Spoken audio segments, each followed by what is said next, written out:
where that book really shines because it talks about persons that have alcohol addiction. And I grew up in an alcohol addicted household. My family members were all drunks or druggies.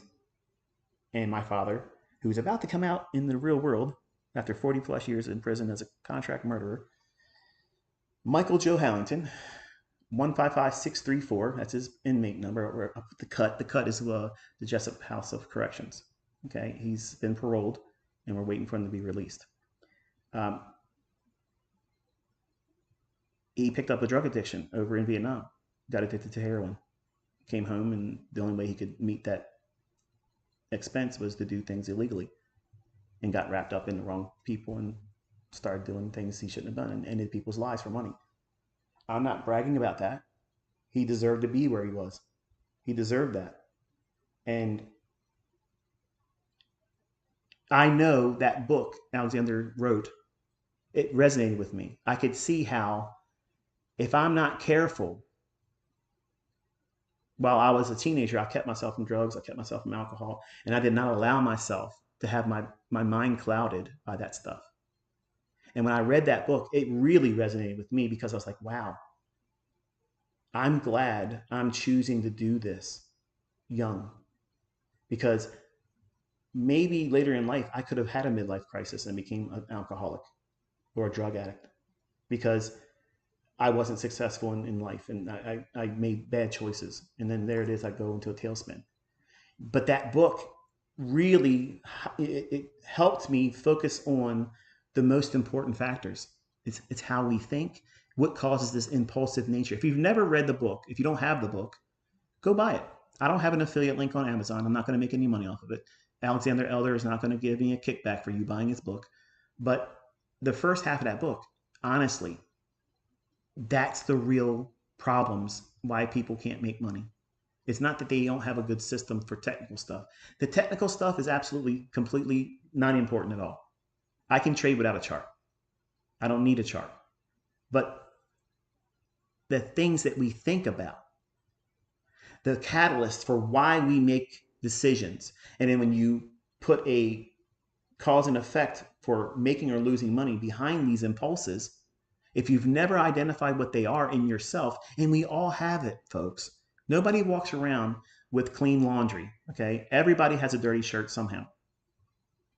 Somebody has 2-day-old underwear, okay?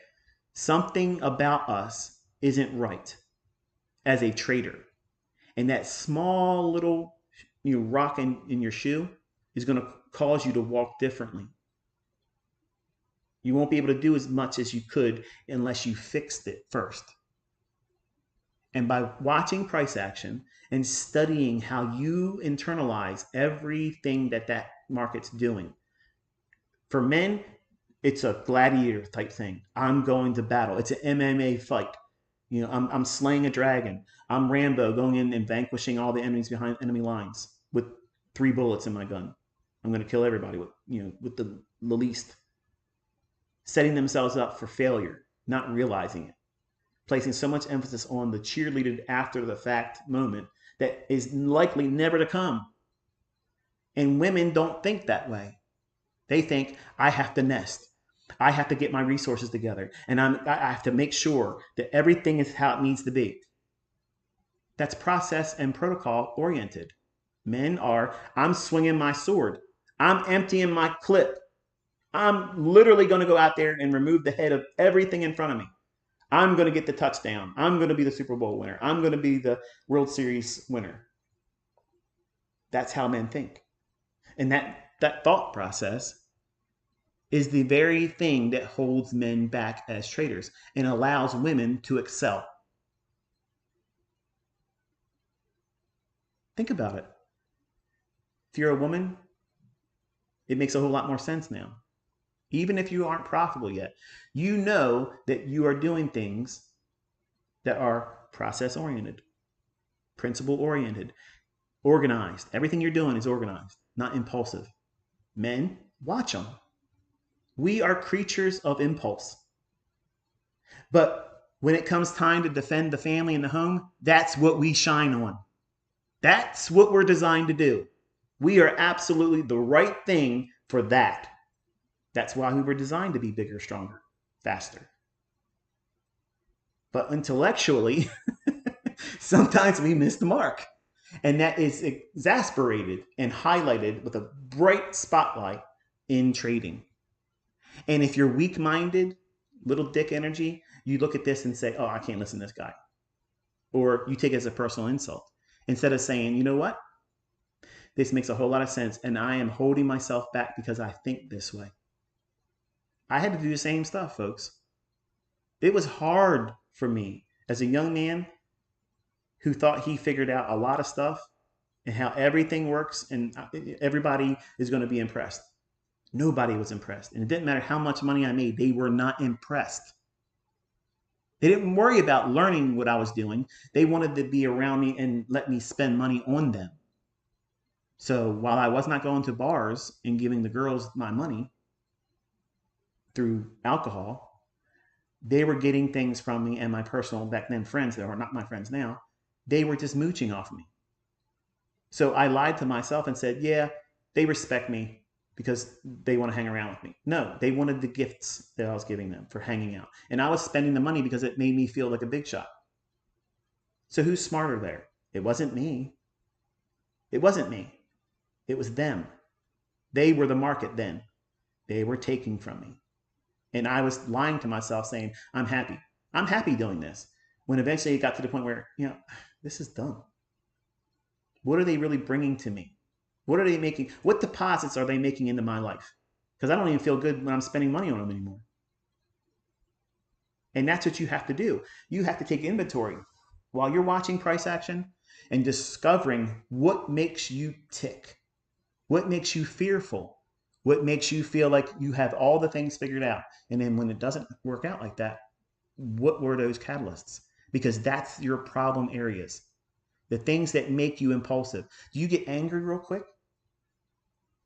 Do you feel scared out of nowhere for no reason, have anxiety attacks?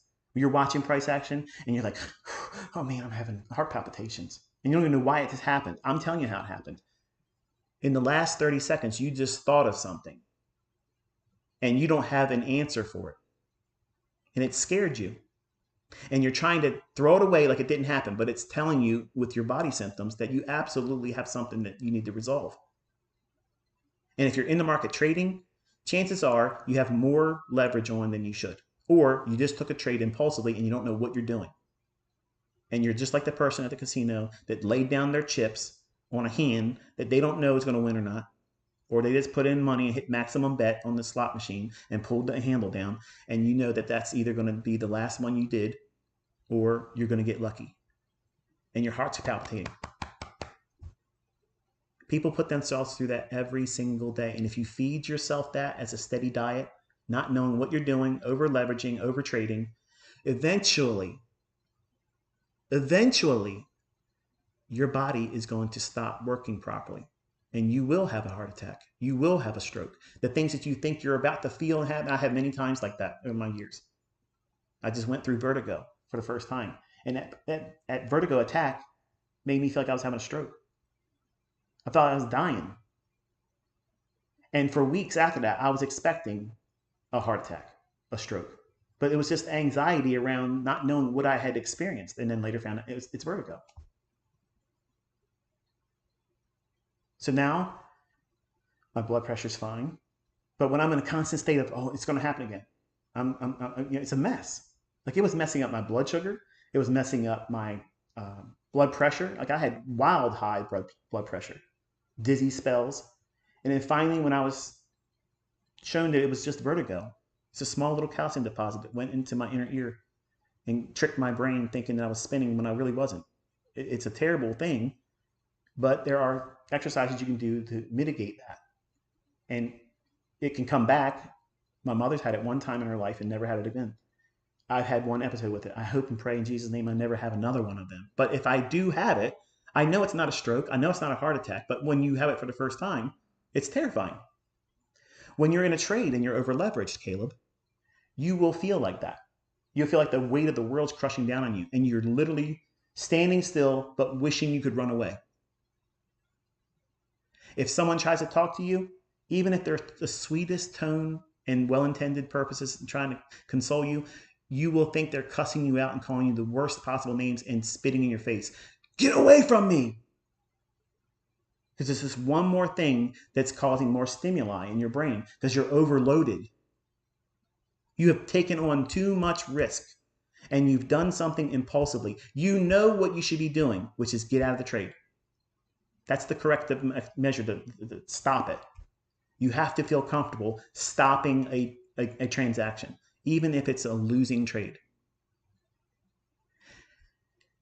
I have traded as a 20-year-old in panic, driving a truck, and drove recklessly, and took risks, and hit signs on the road because I was rushing to get to a payphone, sliding on ice, nearly tearing off the passenger side mirror of my employer's truck because I wanted to hurry up and get out of a trade that I just couldn't hold on to anymore in soybeans. I was losing my ass, and I was hoping all day that it was going to turn around, and I had literally 7 or 6 minutes left until I can get out of the trade. I tore the mirror almost completely off the truck, rushing, turning into a road that didn't even look to see if there was a car coming. I could have ended up hitting someone. And the only thing I cared about was getting out of that painful feeling of I'm not in control. And I ran into a company called Kelco on Baltimore Street. I'm not sure if it's even there anymore. I hated going to that stop, but I went there on a day I'm not even supposed to service it. But that was the first place I could go to that had a phone that I didn't have to put a quarter into it. I just want to run to it, grab it, pick it up, and dial the number. And I got out of the trade. And as soon as I got out of the trade, even though the mirror was tore off and I had to go and tell my boss, I messed that up. I hadn't had any accidents prior to that. You would think I'd be scared that I was going to lose my job. Oh, I'm going to, but because I got out of the trade, in 10 minutes of driving, my breathing was regulated. Panic was gone. Yes, I took a loss. Yes, my mirrors tore up. And yes, I'm probably going to get in trouble when I go back to talk to my boss and tell him what I did. But I was able to take it. My mind wasn't clouded. I wasn't in a state of disorientation, which is what you're going to feel in these markets if you let yourself trade like this, not knowing what you're doing, without a model, over leveraging, over trading. You're placing too much on your system, expecting a lottery result to come in and save you. And people that don't have a model or know how to trade, they repeat this over and over and over again. And there's people that are pretending to be mentors and they have no idea what they're doing. They don't even touch on these topics. Panic, anxiety. I lived with it for years with it. And the first thing you have to control is how you think. And you won't know how you're going to derail yourself until you go through the exercises of watching price, recording what you feel, how you feel. Do you feel elated? Do you feel invincible? When do those things manifest themselves? When you're watching price, what does it look like in the chart? Because it's going to happen again. And it's going to happen sometimes for you that are impatient when you're in a trade with real money and you're going to feel invincible. And then all of a sudden, the rug gets pulled out from underneath you. The market does what it's really going to do. And you're not looking for those things. You're looking for further evidence that you're perfect. You're looking for further evidence that you can't wait to go show everybody on social media how much money you just made. But you're not going to talk about how you had heart palpitations, you nearly pissed yourself, you feel like you're going to shit your pants, you feel like you're going to pass out, die. You're not going to share those results. You had no problem doing it. It's just an everyday thing for you. And that in itself is problematic because you're lying to yourself if you do those things. And you're making your progress harder because you're saying that it's easy for you right now when you're struggling to go through it. Young men, listen. It is not shameful for you to say, I am really struggling right now to get this under my grasp. I'm a wreck emotionally and psychologically when I'm studying this stuff and when I'm taking trades. I know I shouldn't do it, but I can't stop myself. You're the same thing as a gambler going to a casino. You're the same thing as that young man that takes all of his money that's worked all week and sees the pretty girl at the end of the bar or across the club and says, you know what? I'm going to spend everything in my pocket with the expectation that I'm going to get that take profit of going home with her. And she's just going to run your stop. She's going to margin call you.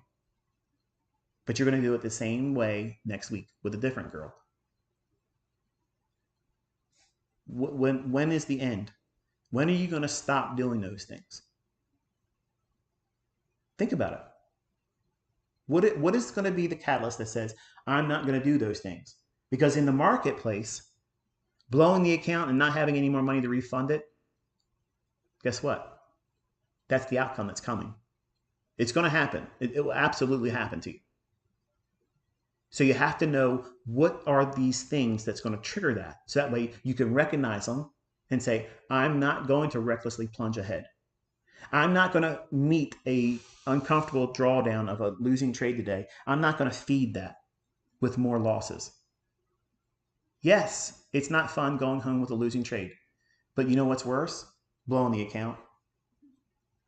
Making a small, less than 1% loss turn into 10% drawdown or maximum drawdown for the day and you can't trade your account. That sucks. That's recklessness. And not enough is said about these types of things. And the closest I've ever heard, Mark Douglas doesn't even come close. He doesn't even come close. Not to be disrespectful. The book is essential. Everybody should have it in their library. They should read it. But it still doesn't pair with the logic of knowing what you're doing is wrong and someone telling you how to fix it and you ignoring it. You may have read Mark Douglas's book, but are you implementing it? Yeah, I read it, man. I'm an OG just like everybody else. I read that book. But how are you trading? You're not using anything from that book. You're doing everything that he says that is going to be a problem. Think about it. You know what you're doing many times is not what you should be doing. And you shun that conscious in you. That little inside voice that's yours, it's your conscience saying, I shouldn't press the button. And you think, oh, wait a minute. And then something comes over top of you and you press it. Because you just can't sit comfortably in a position of self-control. So you let yourself do what your impulsive nature wants to do. And then you lose money. And it doesn't happen quick. It's going to be a long, drawn-out process, a painful lesson that should be used as a means of saying, you know what? I don't want to do this again. But that's not enough. That's not enough, young man. You have to have more of it to see that there's a problem here that you need to identify. What is it you're doing? Are you angry because something just happened and you want to have a feel-good moment? Or are you impatient and you want to get there faster, knowing full well that you're not ready? That's what you have to be identifying. You have to identify your impulsive nature, your recklessness, and impatience. And what are those catalysts that promote that decision making or that thought process at the time when you're taking these impulsive decisions and placing them in the marketplace? Is that part's for the people that are already trading, not you, Caleb. But this is an area that is rich for people to write books on. If you have experiences where you've made money, but you've gone through painful experiences like that and you want to write a book, I'm buying your book. I'm buying that. Because that's someone that had to wrestle demons that they made relationships with, that they protected. See, you're protecting all those bad decision-making catalysts. You're protecting them. Instead of saying, it's time to go. It's eviction day. You got to get out of here. What I'm trying to do, there's no room for you here.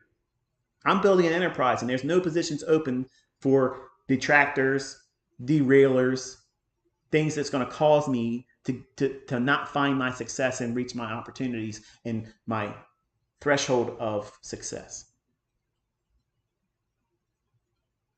You have to identify them as soon as you can. And it's scary to do that because it makes you feel frail. When frailness in the beginning is a strength. It doesn't feel that way, but it really is a superpower. That you are not going to let your ego and your pride mask what is going to be the biggest barriers for you to succeed. All you have to do is recognize what they are and do everything you can to not feed them. What's the success rate for guys that go to the bars and spend all their money? Are they finding their wife? No. And the ones that they end up probably marrying in those conditions, do those marriages work out? Probably not. So why would you expect it any different in the marketplace when you're competing with the smartest people in the world that have control over everything, and they're tying strings to you like a marionette, and they're going to make you dance when they want you to? All they got to do is make the market run a little bit, and I've been waiting for this move all morning. Let me get in there. I know it's probably not the best time to buy it, but I got to get in there because I don't want to miss it. And I won't use a stop loss because I don't know how much it's going to retrace. Does that sound like someone that has a sound logic and a model that makes sense to trade on? No, it doesn't. But at the time, you're going to convince yourself, it's my model. It's my right now model. And right now model is the model that always blows out. That wasn't your model 20 minutes ago. It wasn't the model last Friday. It wasn't what you were starting to trade with, and this is what you settled in on. It's your right now model. It's your right now decision process that has absolutely nothing to do with why you're trying to trade. It just means that you feel like you're going to get something out of the move. You're trying to milk it. And many times, you're not milking a female cow. You're milking a bull. And you know what you get from that. So you have a lot of work in the early stages of your development that you have to force yourself to be honest about. You have to recognize character flaws that once you identify them and you build in coping skills. Like I had to learn lots of skills to manage anxiety and agoraphobia. I had fear of being around other people. I could not have done what I'm doing today when I was 20. I couldn't have done it. I was I was so afraid of other people's view of me because I was trying so hard to make myself into something to impress my grandfather. So I had this deep rooted sense of wanting to shield myself from criticism. And then eventually it led to agoraphobia. I didn't want to be around other people. I didn't want to be around other people where they would say, "Hey, how's your trading going?" Because I blew that account then. And I didn't want to lie because I didn't want to lie because it's not easy to manage a lot of lies. Once you start lying, you got to remember everything. So I would avoid all those things. I would avoid meeting up with people. If we had family functions, I was sick. If we have a cookout, I've already ate. I'm not going. And I just stayed away from everybody because I didn't want the invitation of friends and family to ask me how I was doing because I didn't want them to say, "Ha ha, we told you." So it caused anxiety. And that anxiety exasperated to levels of agoraphobia, which is fear of being around other people. And your world shrinks down to what was at that time just my bedroom. And it started this toxic cycle of everything about myself I hated. Everything that I did was wrong. And I punished myself and punished myself and punished myself. And I was just in this small little world that I created for myself with fear, anxiety, and depression. And then it grew into an eating disorder. And I was very, very well built as a young man. I was working out. I had a very amazing upper body. I didn't work out. I was the guy that didn't do leg day. And I ain't got to shame to tell you, I look like a fucking ice cream cone. But it is what it is. I ain't going to lie to you. I didn't want to do my legs. It sucked. So I wore big baggy pants, Zubaz pants back then, like the Road Warriors, the wrestlers. It was big baggy pants and then muscle tees or tight t-shirts and showed everything. And I went down from 195 pounds, which was stacked with no juice. I was going to start taking steroids because I wanted to be a wrestler, WWF wrestler. And this agoraphobia and anxiety and eating disorder brought me all the way down to 150 pounds. And I might even show a picture of it the next time we do a live stream. I was emaciated. I looked a mess. I looked like a cancer patient before chemo. Like it was bad. and my bones and my joints hurt because I was malnourished. And I put myself through that. The market didn't do that to me. I did. I did that to myself. And it caused so many problems. I was developing an ulcer in my stomach. I had irritable bowel syndrome and colitis a lot, which are all terrible, terrible feelings of not being able to go to the bathroom the right way. And because I was constantly pumping acid in my stomach through stress and barely eating anything, I couldn't even drink water because it was painful. I was going to the emergency room, severely dehydrated, and they had to put IV bags on me, and I had to spend time there getting rehydrated. And I was doing it all the time. And that wasn't enough to say, you better stop before you kill yourself. I was trapped in this loop of constantly feeding the demons, protecting them. I was protecting them. And I needed someone to say, hey, you need help. You need to stop thinking like you're thinking. And you're doing it to yourself. And a lot of my students that have been upfront and honest, and please don't take this as an invitation to reach out to me, email, because it's barely ever an opportunity for me to get back to some of you that send me emails, and then you end up sending me emails months later saying you're a jerk, you don't ever answer my emails. Look how many people follow me. If just 5% of that ever sends me an email, I would never get through them. So it's not that I don't want to. There's so many of you. But I want Caleb to understand that this is a wonderful opportunity for you to carve out a lifestyle, a life for yourself. And it need not be millionaire status. You could just do really, really well making less than six figures, but high 90s, and be comfortable, not have to work your job, not have to commute 2 hours. That sucks. Working 12-hour days. That's replaceable. You don't need to do much to get that replaced. But you can also chase unrealistic expectations and have high, lofty goals on yourself and paint yourself in a situation where you've told friends and family that you're going to do this and you're going to do that. And now you just made it harder for yourself, which is why I tell you in those Twitter spaces last year and the year before when I was doing them, that love your friends and family from a distance and keep your business out of their attention. Don't tell them what you're doing. Let them recognize what you're doing because your lifestyle has changed. Telling people that you're going to be successful trading, you're going to make lots of money, all you have done now is given them the fuel and the ammo to shoot you in your face and tell you, I told you weren't going to be able to do that.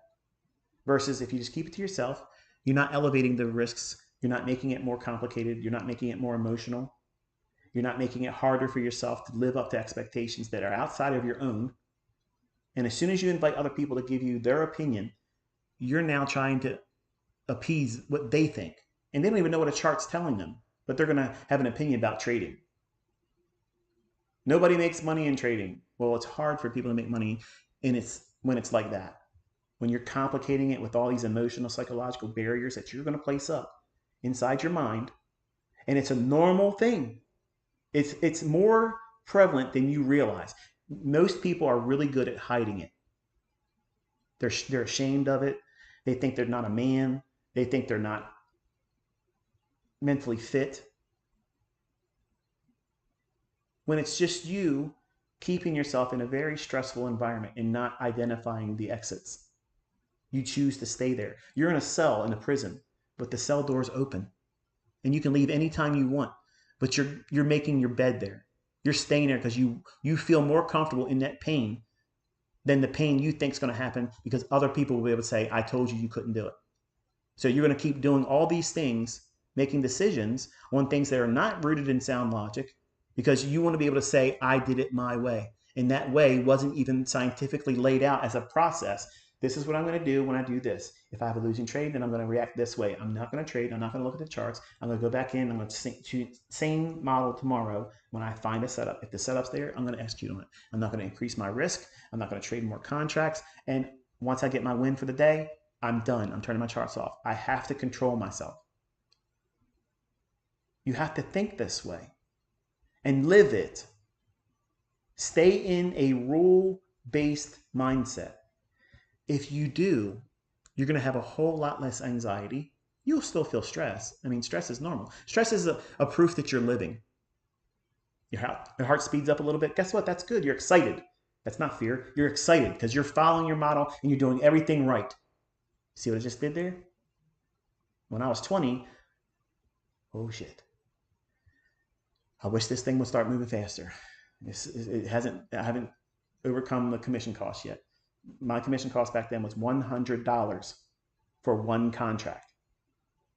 Think about that now. You guys are complaining and saying, oh man, commission costs suck. I was paying $100. That's what everything cost back then.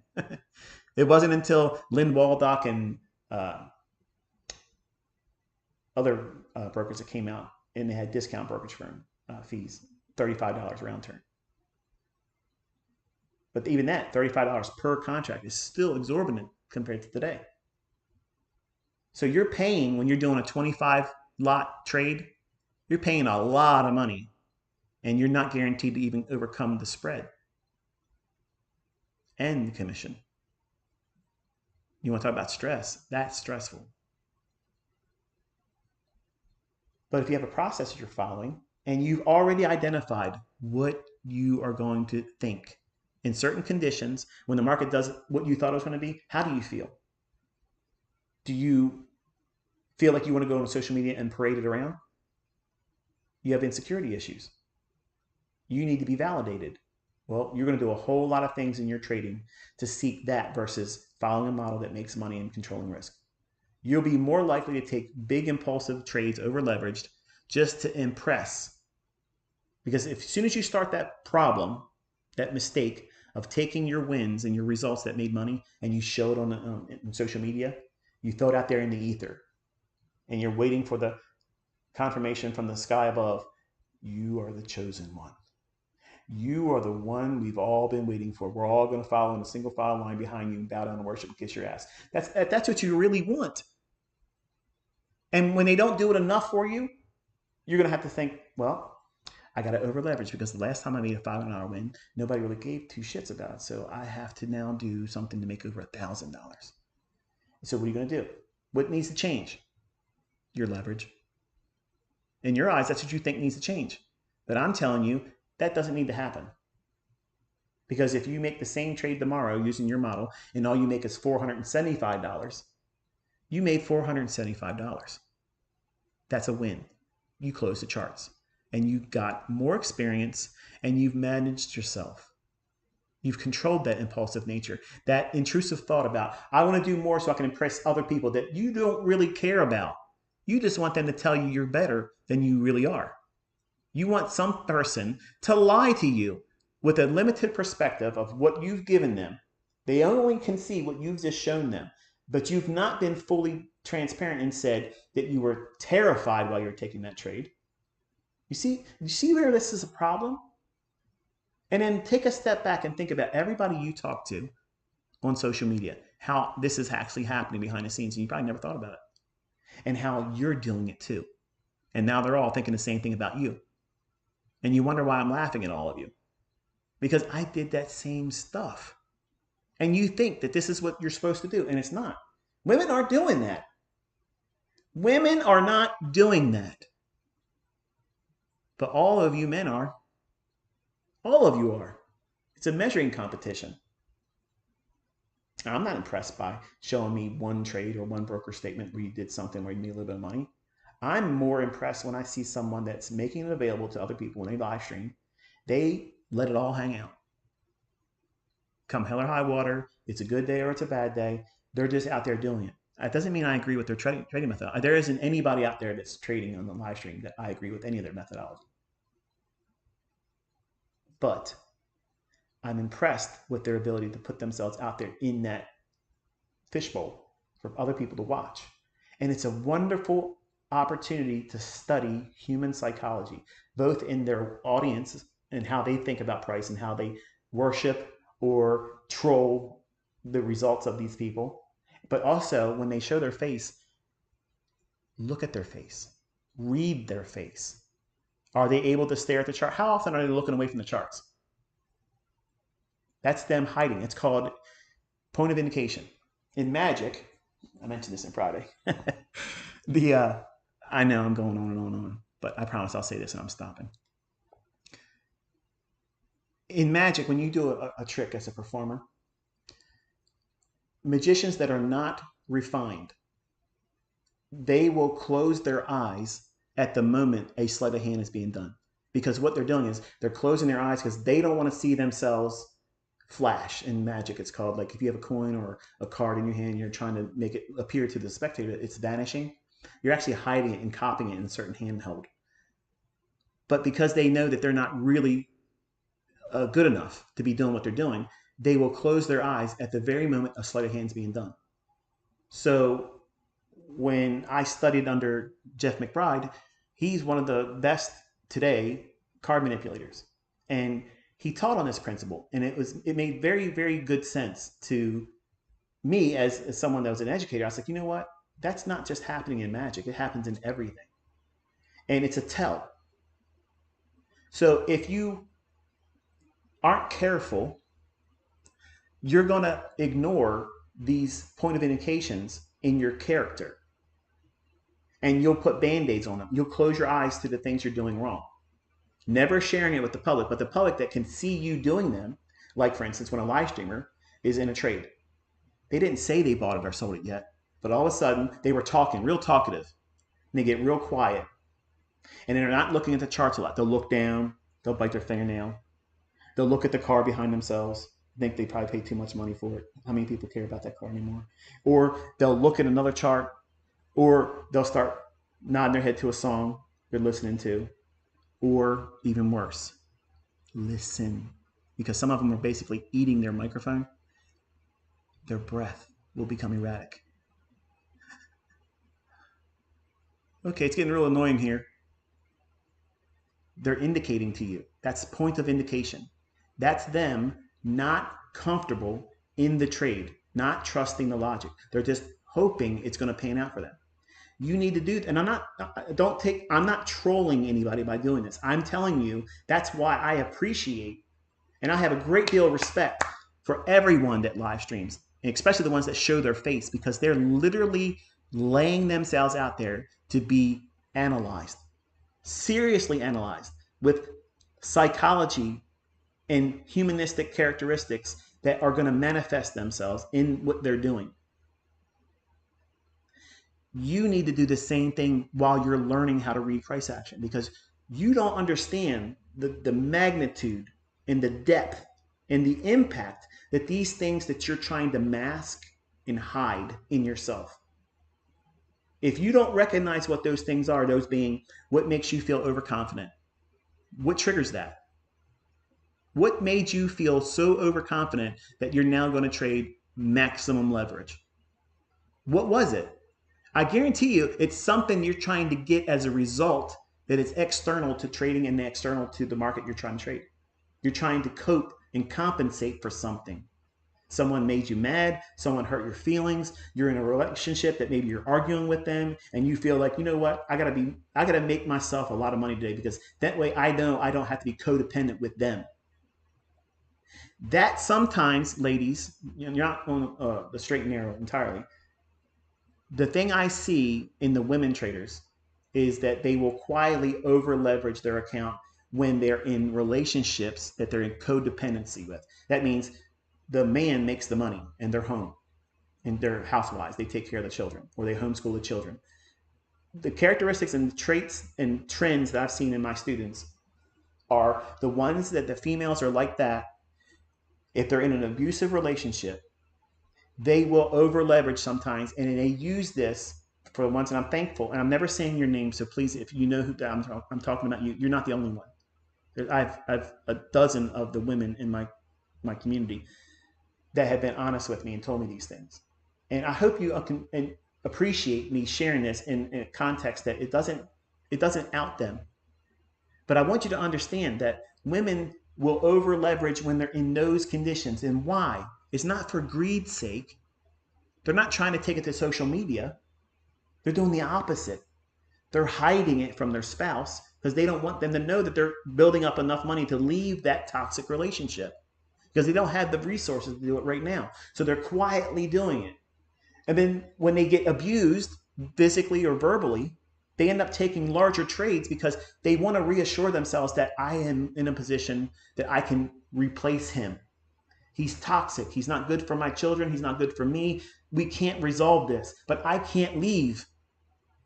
I can't escape this right now. I have no family members, no friends that I can lean on. So I'm by myself. So I'm going to do something that I know I shouldn't do, but I'm at my wit's end. So I'm going to over leverage. You need to recognize that, because that is not an invitation for a faster exit. That's you doing something incorrectly, and that's not making you a good trader. If you get rewarded with a big win, you're going to feel more inclined to do it again the next time he hits you, the next time he talks down to you, the next time he abuses the kids, the next time you feel like you should be out of that relationship and you can't stand it anymore. You just want to jump out of your own skin.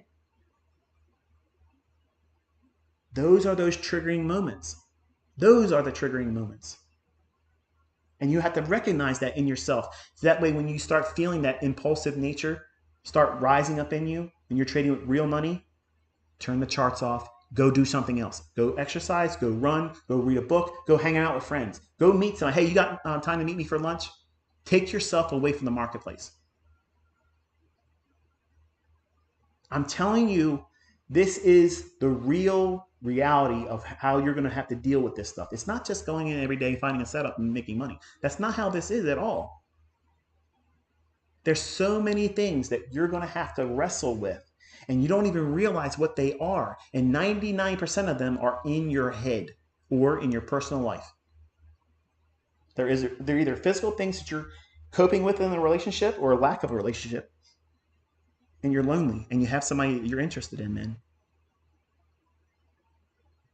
You want to get her attention. You want to drive up in a nice car. And you're thinking, all I got to do is split my account this many times, have 20 accounts linked together, and I can get $100,000 in the next couple months if I just do this, build my account up. And then I can go and get a Lamborghini leased. I only got to pay $3,700 a month. I can make that. It's easy. And you're going to do stupid stuff to try to win the attention of some person you don't even know. You don't know what they're going to do when they find out that you drive that Lamborghini. You're doing all the wrong things. And I did all the wrong things as a 20-year-old. And I'm telling you, as a 50-year-old, I can tell you that I wish I could go back in time and talk to myself. I did a series in this YouTube channel. Literally, if I could go back and tell myself these things. And everything I'm talking about in there, look at every influencer today. It flies in the face of everything they do, because it's all about engagements, getting you worked up into a frenzy about trading, pushing buttons and making money. And nobody's talking about the realities of what you're going to feel while trying to learn how to do that. And what happens when you get into a winning trade? None of you have any coping skills for that. You think you've ever felt excited and like short of breath because you're losing money? When you have a really big, fast running winner, it's worse. It's worse than losing money. Your very first winning trade that's large and that you didn't have a limit order to get it out at, and it's just running for you, it's impossible for me to outline and explain what it feels like. It is a terrible feeling because you don't know what to do. If you get out, what if it kept running? What if I stay in and it goes and reverses as fast as it ran in my favor and it becomes hugely lost? You have no idea what you're going to feel, which is why I teach you have partials, have limit orders, because it prepares you for that inevitable moment when you have your first runner that you didn't have a limit order on. It keeps you from ever having that fearful moment. Everything I teach is sound logic. It's rooted on real world experience. How I hurt myself, how I built myself back from it, how I learned from mistakes that you don't need to make for yourself. You don't need to do these things, Caleb. You don't need to go through all these painful lessons. You don't need that. You can do it far faster than I did. You can be so much better than me because I have scar tissue that every single time I get into a trade, I have dozens of other instances where I remember taking a trade in copper, and I was like, I ought to get in here and do something different because I felt like this the last time. And I got to tell myself, what does the model say? I'm supposed to be trading price action. I'm supposed to be trading the model, not, I remember the last time I hurt myself 25 years ago. I've done it a lot when I was younger. And those scar tissue, it's like a bad relationship. You punish the people that you're in a relationship with now for the things that they did to you. But they didn't do anything to you, but you're punishing that person. You're punishing them for the things in the scar tissue that you've carried into a previous relationship. That's the same thing that trading is going to do, because you don't even see it. You don't even think about it. You don't even think about those things because these 20-year-old chairmen of multi-level marketing don't know how to trade, can't make any money. They're out there trying to tell you how to be an enterprise by doing market level marketing, not trading, getting people to be a sucker to buy in behind you. I don't do those things. I'm telling you in a manner that is not sugar-coated at all. And it's uncomfortable. These lectures are not comfortable. They don't make you feel good, but they make you take personal inventory. And a lot of people are going to sign. I don't know. I don't even want to look at it. I'll look at it when I'm done. I'll look at the analytics and see what the watch numbers are on it. But I told you last week I expect them to be low. That doesn't change the fact that I'm telling my son these things this week. He needs to know these things. So that way it calibrates his mindset and says, you know what? I don't need to impress Dad by doing this, this, this. I am going to follow a model. And by default, Dad will be pleased that I'm only doing what is expected of me. I'm not trying to present more evidence that I have learned more than I should have right now, because Dad's not expecting me to have that. And it's liberating. Contrast that with go, go, go. Get out there and start trading. Start with a real account, a couple $100. You'll learn how to trade when you do that. That's an idiot's mentality. I promise you, that's the same person they're afraid to take trades. Every single trade they take, they're fearful of it. They're fearful of taking trades like that. And they can lie all they want. Come out here and let's see it. They won't do it. Oh, you're a demo builder. They'll just cop out doing it that way. But I'm telling you the real stuff. This is the real things that matter most, because this is the stuff that's going to allow you to be successful, or it's going to make you tap out. You're going to do something that causes you to blow out, and you won't want to do whatever it takes you to refund an account or take a week or two off and then go back in and do another funded account challenge. If that's what you want to do. I'm not saying that's what you should do. But you have to give yourself flexibility and time. And how much time is it going to take for you? I don't know how much baggage you have. How much baggage have you brought into this? How much are you hiding? To your friends and your family, they may never know the depths of the anxiety and depression you're wrestling with, because you got real good at hiding it. But you won't be able to hide it in trading. I promise you, it is like a scrying mirror.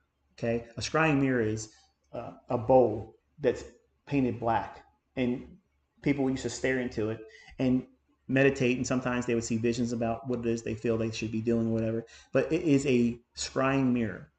It will show you the ugliest parts of you, and you will not be able to mask it. You will not be able to hide it. It will manifest itself in stunning fashion. You're impulsive, greedy. Well, guess what? You're going to blow your account in stunning fashion, in such amazing speed. It's going to happen so fast, your head's going to spin. And you're going to act like you're surprised. Wow! How did this happen so quick? And I'm telling you why. I'm telling you why. The things that you hold inside that are repeating toxic things that make you less of a success than you would be if you overcome them. But you can't overcome them until you recognize them, right? And everybody wants to stay comfortably hiding. They don't want the friends and family, they don't want the social media people to know that, hey, maybe I'm not entirely perfect, when we walk around pretending that we are. Social media is a wonderful opportunity for everybody to pretend there's nothing wrong with them. They do everything right. I don't hide that. That's why I'm very polarizing. People say, wow, you're bipolar. You know, you start ranting and cussing. You know, I'm a Christian. You say you're a Christian and you talk in that language. Let me tell you something. Let me spend 1 week with you and I'll show you how you're a Christian too, right? You're never walking on water, okay? Everybody makes mistakes, and I repent for everything I do. I don't claim to be perfect, but I'm not going to get out here and pretend that I don't have these real experiences that I had to go through. and the coping mechanisms that I had to go through to fix them. But I had to identify that I had them. And I hid them for a long time because I built myself up in front of my family, in front of my friends, and they all said that this was never going to manifest itself and be successful. I would never know how to be able to beat the markets. They said it's never going to happen. Nobody can beat the market. Nobody can. Nobody knows how to time the market. That was constantly said on CNBC and FNN back then, before it was CNBC. Nobody can time the market. And they still try to say it. Nobody can time the market. Well, you know better than that now. But you can't time the market until you learn how to do it. And you won't learn how to do it properly until you remove these big barriers. They're like rocks in your shoe. And you might think that, oh, it's not a big deal. You know, I'm going to keep doing this. But if you try to run before you get that rock out, you're not going to run as long and without pain. And you won't fatigue as soon as you would if you had a rock in your shoe. Think about it. If you had a rock in your shoe and you're expected to run 10 miles or even walk it, as a younger man, I used to be frustrated. I would get a rock in my shoe. And I ain't stopping, untying my shoe, taking my shoe off to get this rock out, and then have to put the shoe back on. I have to tie the whole time. That's aggravating. That's a man. I'm not going to pull over and ask for directions. I'm going to figure it out and waste the gas tank. That's what men do. What does the woman want to do? Well, let's pull over and ask this person. No, I ain't doing that. What are you doing? They're going to think I'm stupid if I ask for directions. She's not thinking that they're going to think that she's stupid. She's thinking, I need to get somewhere. I have a process. I'm getting somewhere with the most efficient direction and pathway. There it is. I don't want to be in this car with you. That's what she's thinking. But the husband's like, I don't want to look stupid to that other man. And that's what trading is. You don't want to make mistakes because you think everybody's sitting in your trading room with you, seeing everything you're doing while you're in every fluctuation of that trade. And you're making your trade harder because you think that way. Think about it. It's funny, but it's also uncomfortable, isn't it? You were laughing at first, but you start thinking, shit, he just nailed me. He literally just nailed me to the wall. That's me. He's talking about me right now. I'm talking about me. You just resonate with it because you're like, I'm doing that same stuff. I did all that stuff too. I did all that stuff too. But there's a way to get past all that. But you got to make changes. And you have to identify what they are, and you have to take advantage of this time in your development. This stage in your development, this is the most critical time. This is the foundation. Everything is going to be built upon. If you rush it, you will only go so far. You might be able to make some money, but you're not retiring. You're not living on your trading. I guarantee you that's not going to happen. Nobody lives on their trading and makes a huge enterprise out of their success in trading when they have not overcome these demons. You need to recognize what they are. Some of you are going to have all of the box checked. Anxious, fearful, impatient, just everything, greed. You'll have every box checked. But there's a coping mechanism I'm going to teach you this week that overcomes all of them. And I'm not talking about going into the Bible, but that's the best one, really. But that's all I'm going to say on that. I had to slide that in there, okay? But there are physical things that you can do. Anxiety attacks. I'm going to teach you how to overcome an anxiety attack and how to prevent one. I'm going to teach you how to fix heart palpitations when you start having, rapid heartbeats when you're trading. I'm going to tell you how to fix all that stuff. But when you start feeling those physical symptoms, if you're any bit of a hypochondriac, it'll scare you. And then it revs up into full panic. In full panic, you're not in control of yourself. So you never want to be in full panic when you're in a trade because you won't know when to pull the plug. You won't know when to get out of the trade. You won't see it. Everything's moving so fast. Your brain's processing so fast because you're in fight or flight. And you will have a clouded mind because everything is standing still. You're not doing anything. But your brain's saying, we're going 100 miles an hour and we have something to do. What is it we want me to do? I'm ready. I have the adrenaline. I'm ready. We got to run. I'm ready. If we have to fight, I'm ready. But you're standing still. And if you're standing still, you're going to feel the physical effects of adrenaline being in your body, which is going to increase your heart rate. And you're not doing anything to burn the adrenaline off. And then you start feeling cortisol. And cortisol is your stress hormone. And you will literally start feeling things that are uncomfortable if you've never felt them before. Tingling in spots on your face. When I would have it, it would be in my left eyebrow. My left eyebrow would start tingling and it would drift underneath my left eye and go into where my left nostril was. And I'm thinking, I'm having a stroke. I'm stroking out. And then I started thinking that and thinking, I am stroking out. Let me check my pulse. Well, now you're doing the wrong thing.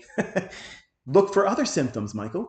Well, of course, my heart rate's over 150 beats a minute. I'm tacking like crazy. And what does that do? Speeds it up even more.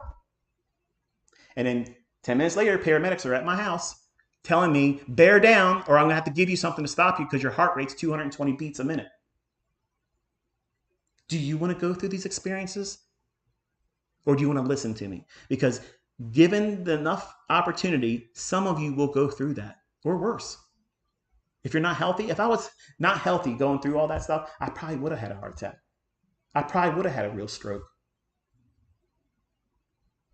Even if you're healthy, if you keep putting yourself in that condition, you wear your arteries down. And that stress hormone, cortisol, the way your body fights that is it lays down cholesterol in your arteries. What is that going to do? It's going to further increase the likelihood that you're going to eventually pop. So it's important for you to make this boring. You do not want it. I'm on a boat, T-Pain in the background. You know, it ain't about all that, okay? It's about I am following a boring model. And that boring model can make as much as I want it to. And I don't have to elevate the excitement or fear. Let the money management do the heavy lifting, but you're just doing the same boring things that are not hidden from you on the chart. Be forgiving. Give yourself permission to be infallible. No, I said that wrong. Fallible. You don't want to be walking around like you're infallible. And that's what men try to do. They try to walk around like they're a man of steel, Superman. Women, they always ask me the right questions. I've never had a female student ever ask me a question that sounded like a man's perspective. It's never happened. It has never, ever happened. Men always are looking for ways to keep their ego from being bruised. Women are looking for a way to focus on what matters most for the model to be equipped in their hands appropriately. Not faster, so they don't do it wrong. Men, how can I run my account up and how can I pyramid? That's a man's question. How can I go out and win the Super Bowl? I've never worn pads before and I've never had a football in my hand. Good luck with that. Good luck with that. It's funny when you really sit back. I've had a very unique perspective as an educator, having so many people come through the fold. It's astonishing to see the same things repeating based on the female perspective and the male perspective. And I have lesbian students, I have gay students, and it's still the same thing. Men that are living gay lives, they don't think like women. They still have the same thought processes of the man. They want to do more. The women, even though they may live a gay lifestyle, they're still thinking like a woman. And to me, that's astonishing as well, because you can't escape who you are. And that's the problem with trading. If you come in with toxic thinking, if you come in with flawed logic or high expectations that are unrealistic for you to meet, no wonder you're going to want to quit so soon. You've made it harder for yourself. You don't need any extra help. It's going to be a very daunting task because you have to overcome yourself first. And everybody that's in a 90% bracket that quits and loses money and never does it anymore, it's because they lost to themselves. Look at how many times they traded. You don't know, that doesn't fit me, ICT.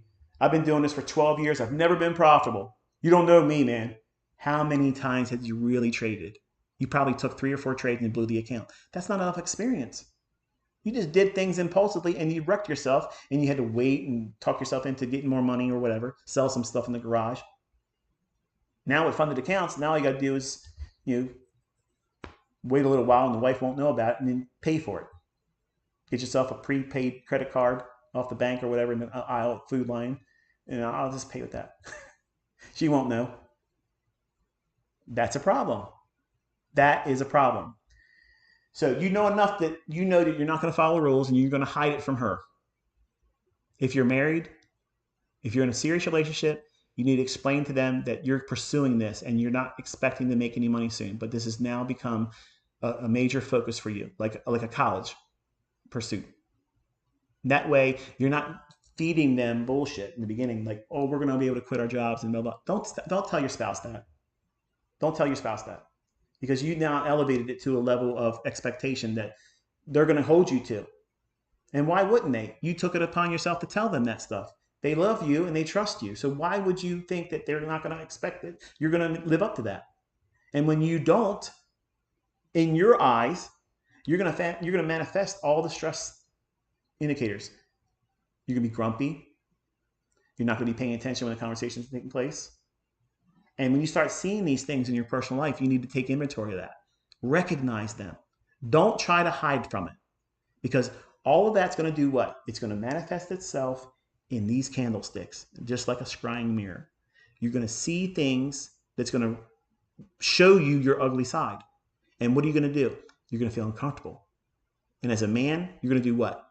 You're going to plow ahead. You're going to draw your sword, throw your shield down. You're going to draw your sword and run head on to meet that thing. And you're ill-equipped, and it's going to take your head off. The women in that same circumstance, they're going to sit still and do nothing, and they'll be paralyzed and they won't take a trade. That's the dynamic with man and female. That's how they think as a trader. That's how they engage price in this stage. That's what they do. I have the data to support that. I have 1 million plus students, and I've had several decades of teaching. And I have said to the same talking points I'm giving you here, I've had more people say, I can't do that. I don't want to think about the things I'm doing wrong. So I just try to power through it as a man. Or a woman will say, I'm just not going to take the initiative to make that change. So they either sit still and do nothing, or the man does too much. And that's the repeating phenomenon that comes for the people that are spinning the wheels that never find their way in this stuff. I promise you, it's not just because it's my content. They would have those same things in any other discipline of trading. It's because it's in them. That's the problem. When I was losing money and blowing accounts as a 20-year-old, none of it had anything to do with the trading, because the moves I was blowing my account on, they weren't even that big of a move. There was just small little retracements that I was over leveraged on, and I would try to make big positions with very, very, very small stop losses, and those cuts would just be boom, boom, boom, and then the account's gone. And I was right that the market was going to go up to those levels I was aiming for, but I was not allowing myself to trade with just one contract and use a reasonable stop loss and just let it happen. I was trying to maximize as much as I could because I wanted to leave working. I wanted to be able to turn to my family and friends and say, you were wrong about me. So what was I trading for? Everything outside of being successful. I was trading to impress people that really, looking back now, they had no impact on me. Whether I did it or didn't, they didn't have any power over me. But I was giving them power by what I was doing. And you don't see it that way when you're going through it. And all these other things, it may not be that for you. It may be something else. There's so many things. I don't want to list everything because I've already went longer than I was supposed to again.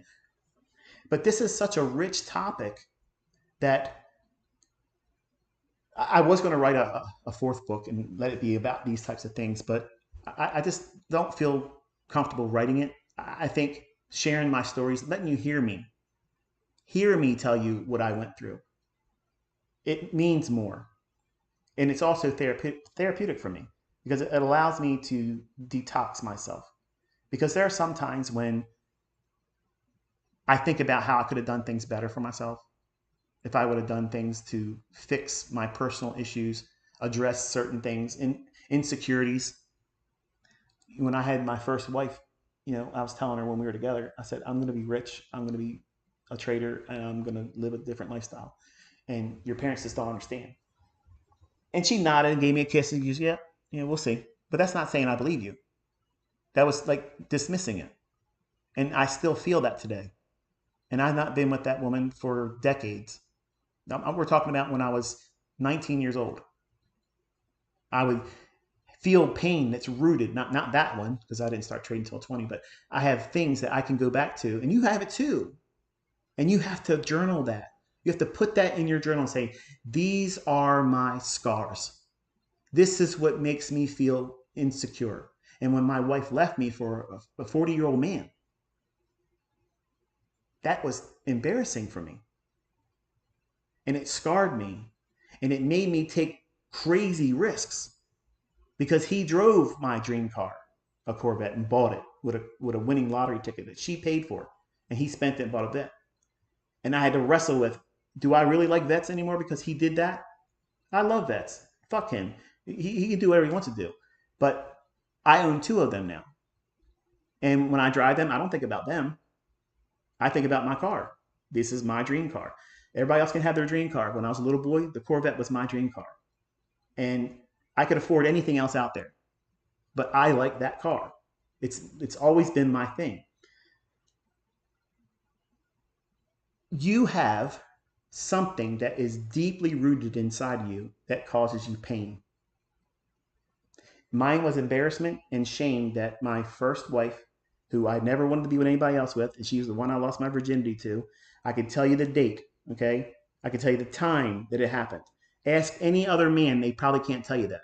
But that's what it meant for me. It was important for me. And I didn't want to be with anybody else. So when she left me, I was scarred, cut deeply, and the whole neighborhood knew about it.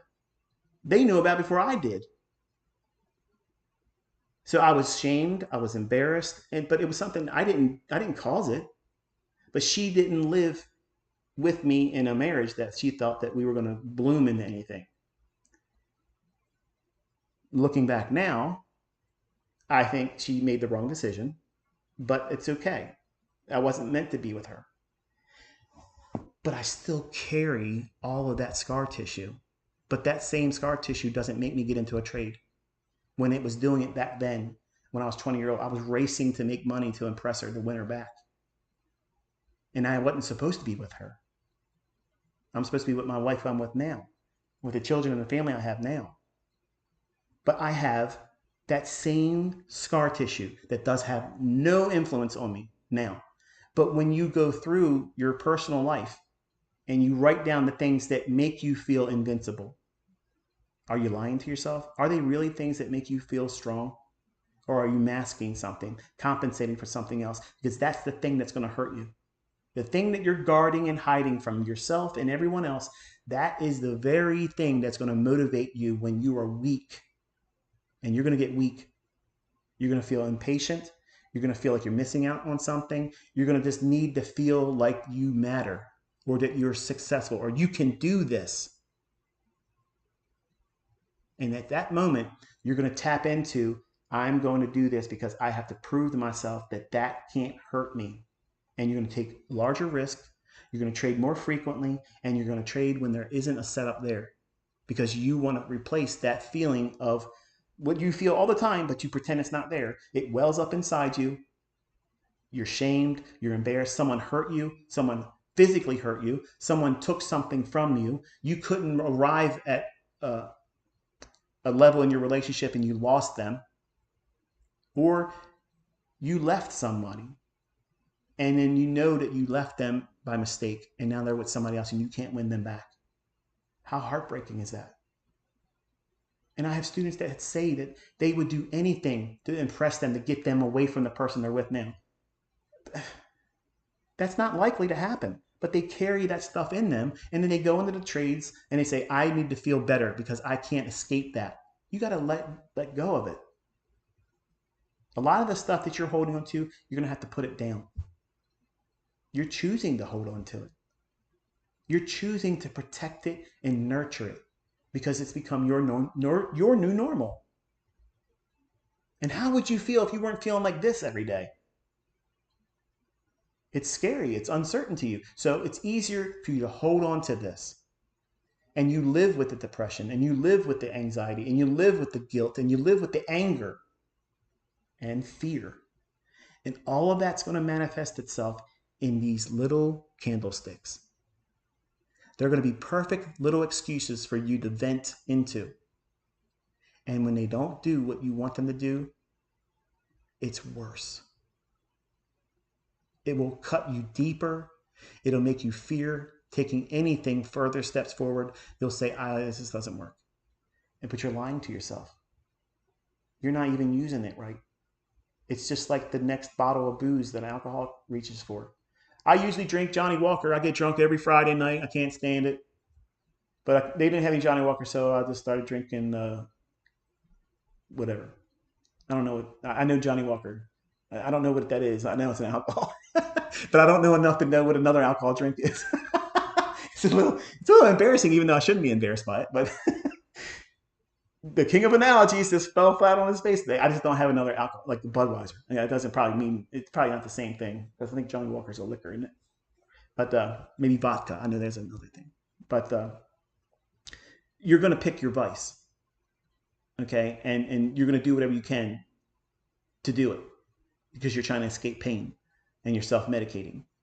And a lot of us self-medicate by tamping down pain.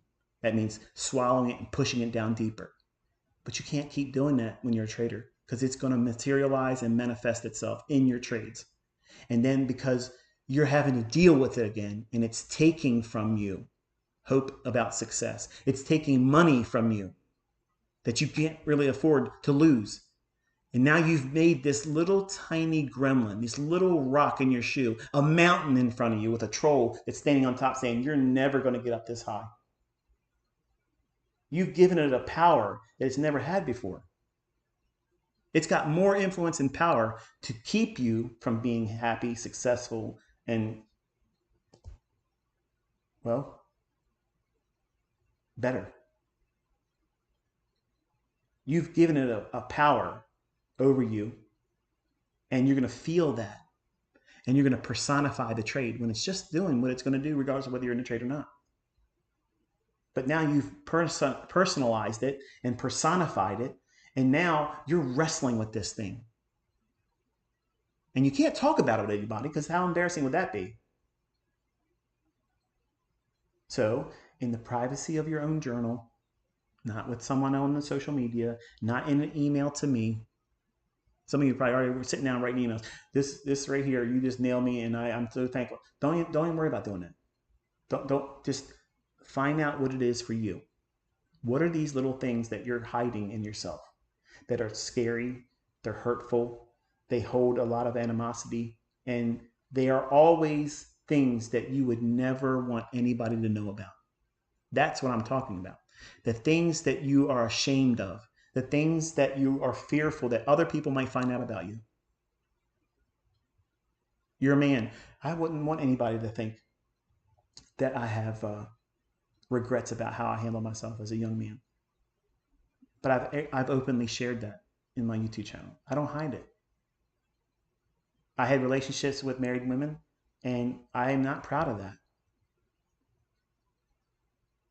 I mean, nobody's perfect. I'm not making excuses for it. But these are things that I have to live with. I have to live with these decisions. And when I was younger, they were barriers for me. They caused me to do things impulsively because I didn't like my own skin. I wasn't comfortable in my own skin. I didn't reconcile the problems I created for myself. I just put a Band-Aid and hide them. Just pushed it down, tamped them down deep. As long as I don't talk about it, bring it up, nobody knows about it, and it's just in my head. And I'll wrestle with them as I wrestle with them. Not realizing that that stuff would manifest in my personal relationships with my friends. When I had to have a job, it would manifest in my performance at work. I was unmanageable. I would basically cuss everybody out and tell them, look, you screw you. And I had lots of jobs. I knew I would eventually get fired if I stayed there, so I would quit. Because I couldn't want to have them have that victory that they took me out of my job. So I would cuss them out, threaten them, I'll beat your ass, and there it is. And I would lose the interest in being there because I knew now I've done showed my ass, so I have to leave. But that was a result of me not addressing the deep-rooted things in my body and my mind that I had to reconcile with. And everybody has it. Everybody has a skeleton in their closet. Everybody has things like this. Some of them are more significant than others, but doesn't diminish even the ones the least of significance that anybody else would look at and think, well, that's not that big of a deal. But to them that went through it and had to live with it and carry it around, it's huge. And they think that no one would understand enough, so therefore I would never want to see a counselor. I would never want to talk about it. I would never try to rectify it. I just have to bear it and carry it and keep it with me all the time, but never make it known to anyone. But you let it sneaks out all the time in your moments of weakness. It usually comes out in bursts of anger, small little things magnified into some monumental explosion. And something that would have never been an argument or a fight or an altercation is now been thrown gas on top of it, because it's really this thing you're guarding and protecting or afraid now it's been manifesting. And you're not wrestling the person you're arguing with, your spouse, your family member, your child, your boss, your coworkers. You're wrestling with the guilt that you did not fix this sooner, and you have to wrestle it back down deep so no one can see it. And that's what's happening in your trades. That's what's going to keep happening in your trades. And it will not stop until you fix the root cause. That means you have to identify what they are. And most people don't want to. I guarantee you the viewership of this video has gone down precipitously because it ain't timing the market. I'm not telling you where the market's going.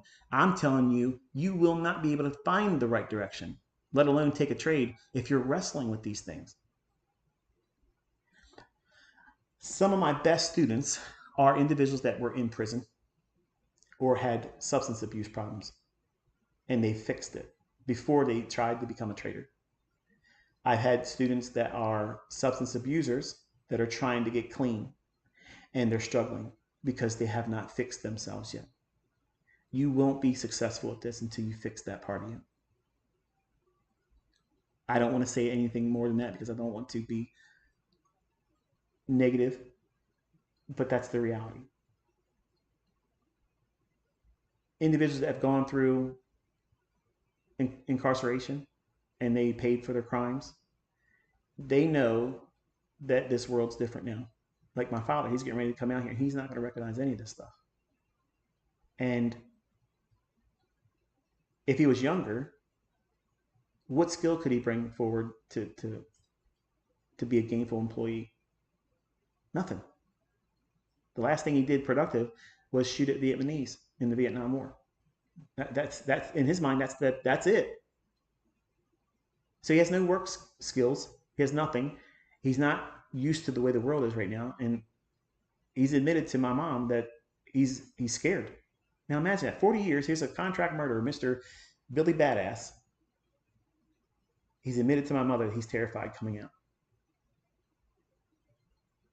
So what is he going to have when he steps out into the world? This same thing.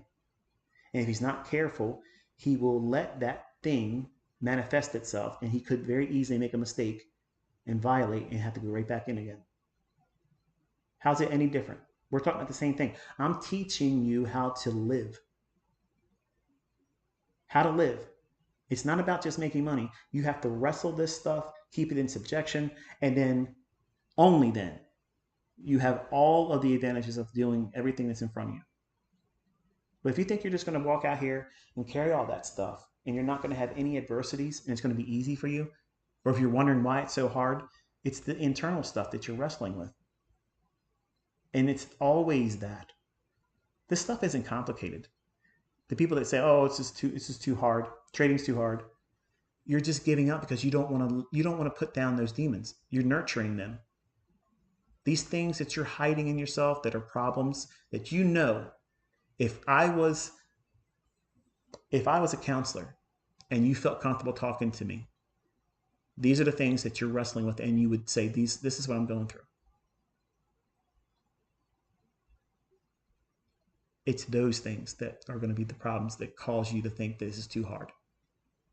It's too hard for you to keep wrestling when them demons are given an opportunity to manifest themselves. See, when you're just tamping them down and drinking and doing the things that you do, smoking reefer, dumbing yourself down, calming yourself down, medicating yourself, You're hiding from those things. And weed heads generally don't do very well in trading either. But they'll be the same ones that will champion their wins and go online. Yeah, look at this.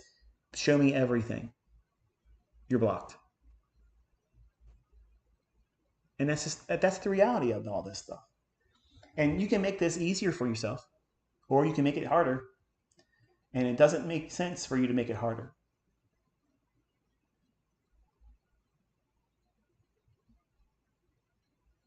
There's so many things I want to talk about still, but I have plenty of time the rest of the week. I've had a lot to say today. I believe wholeheartedly the things I've talked about. I think if you take a moment to think about what that means for you, really dial in on the things that you know what you try to hide that are terrible things that you don't like about yourself. And I'm not talking about your weight or how you look in the mirror. That's not what I'm talking about. Okay. I'm talking about the things that cause you to behave and think the way you think. Something scarred you, something made you angry, or something scared you so bad that you have not reconciled that. Or it's a physical dependency on alcohol or drugs. That's it. That's it. Because if you have the mental faculties, it doesn't matter if you're in a wheelchair. You could be an amazing trader, better than me.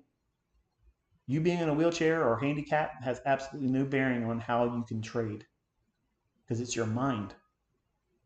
You could literally be a quadriplegic and tell the person next to you, all right, press the buy button, put the stop loss here, and there it is. Who's doing the trade? You are. You don't need your body to do it. You need your mind, because trading is won in the battlefield of your mind. Your trade's a winning trade before it's realized in that chart and your take profit is hit. Before that happens, it's already a winning trade in your mind. Because if you can't see it, believe that it's going to deliver like that, it's never going to go there. So how do you have a clear mind to get to that point? You have to get rid of all your baggage.